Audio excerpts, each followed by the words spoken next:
Filsafat pendidikan. Pada dasarnya, filsafat dalam pembelajaran matematika adalah pengalaman kita belajar matematika, baik itu di sekolah, seminar, workshop, atau mengingat penjelasan dari ahli filsafat. Sehingga bisa kita artikan bahwa secara alami kita telah mengalaminya. Filsafat dalam pembelajaran matematika meliputi pembelajaran dan filsafat matematika. Dalam filsafat terdapat 3 bidang kajian, yaitu ontologi, epistemologi, dan aksiologi. Ontologi adalah bidang filsafat yang lebih mengkaji tentang hakikat wujud atau ada. Epistemologi lebih mengkaji tentang sumber, syarat, serta proses terjadinya pengetahuan. Sedangkan aksiologi lebih mengkaji tentang hakikat nilai-nilai. Berikut ini akan dijelaskan lebih lanjut tentang 3 bidang kajian dalam filsafat. Yang pertama, ontologi.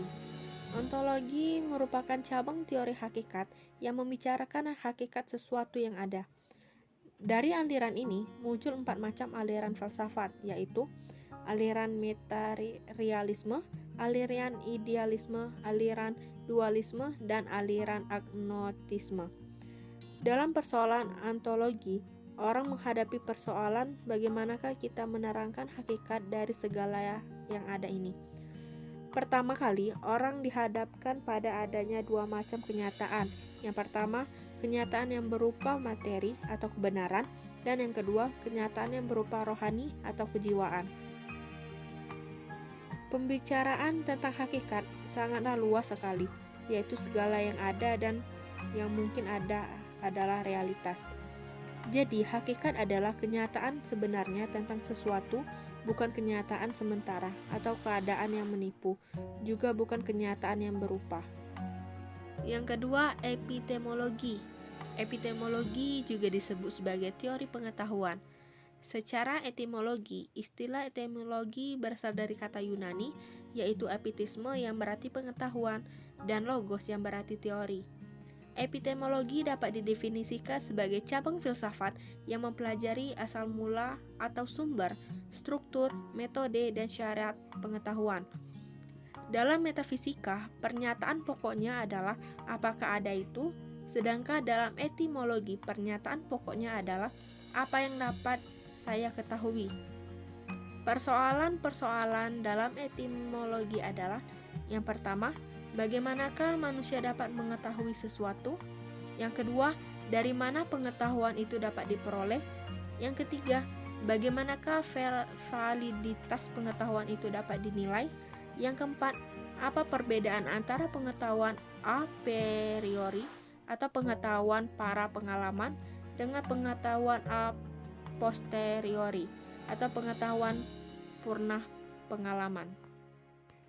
Epistemologi meliputi sumber, sarana, dan tata cara menggunakan sarana tersebut mencapai pengetahuan.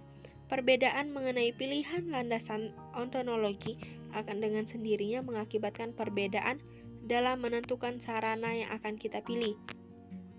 Akal budi, pengalaman, atau kombinasi antara akal dan pengalaman.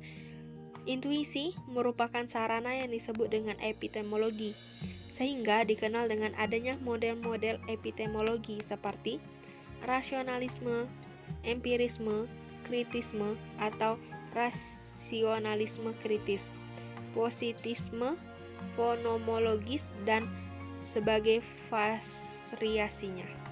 Yang ketiga adalah aksiologi. Pengertian aksiologi berasal dari bahasa Yunani, yaitu aksos yang berarti nilai dan logos yang berarti teori. Jadi, aksiologi adalah teori tentang nilai. Nilai yang dimaksud adalah sesuatu yang dimiliki manusia untuk melakukan berbagai pertimbangan tentang apa yang dinilai. Teori tentang nilai yang dalam filsafat mengacu pada permasalahan etika dan estetika. Makna etika dipakai dalam 2 bentuk arti. Yang pertama, etika merupakan suatu kumpulan pengetahuan yang mengenai penilaian terhadap perbuatan-perbuatan manusia, dan yang kedua merupakan suatu predikat yang dipakai untuk membedakan hal-hal perbuatan atau manusia lain. Objek formal etika meliputi norma-norma kesusilaan manusia dan mempelajari tingkah laku manusia baik buruk. Sedangkan etika suka berkaitan dengan nilai tentang pengalaman keindahan yang dimiliki manusia terhadap lingkungan dan fenomena di sekelilingnya. Nilai itu objektif ataukah subjektif adalah sangat tergantung dari hasil pandangan yang muncul dari filsafat.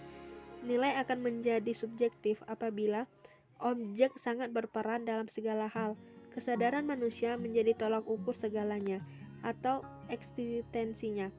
Maknanya dan validitas tergantung pada reaksi subjek yang melakukan penilaian tanpa mempertimbangkan apakah ini bersifat praktis atau fisis. Dengan demikian, nilai subjektif akan selalu mempertimbangkan berbagai pandangan yang dimiliki akal budi manusia, seperti perasaan, intelektualitas, dan hasil nilai subjektif. Selalu akan mengarah pada suka atau tidak suka, senang atau tidak senang.